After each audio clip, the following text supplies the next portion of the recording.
In the House of Representatives, it's a little different, right? Republicans are the majority.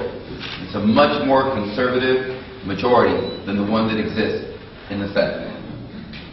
And so it's going to be a more difficult. But what do I feel? And I want you to understand. You have to continue to make the demand that Washington, D.C. act, and that Washington, D.C. act to bring you justice and fairness in this comprehensive immigration.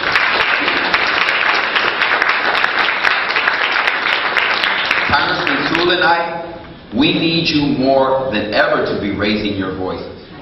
We don't need you to be sitting back and waiting for, this is not like where you see your athletes go out on the field and, no. We need you to be the players in this. You are the most important one. Nothing happens in Washington, D.C., and this place is a monument.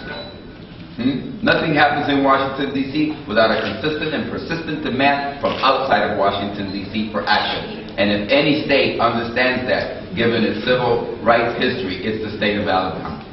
And so we need to recreate that fight and that struggle. As women, as black people in this country fought for their rights, as workers and labor unions fought for rights for workers, and every struggle, there has been a constant, persistent demand from outside of Washington, D.C. to make it achievable.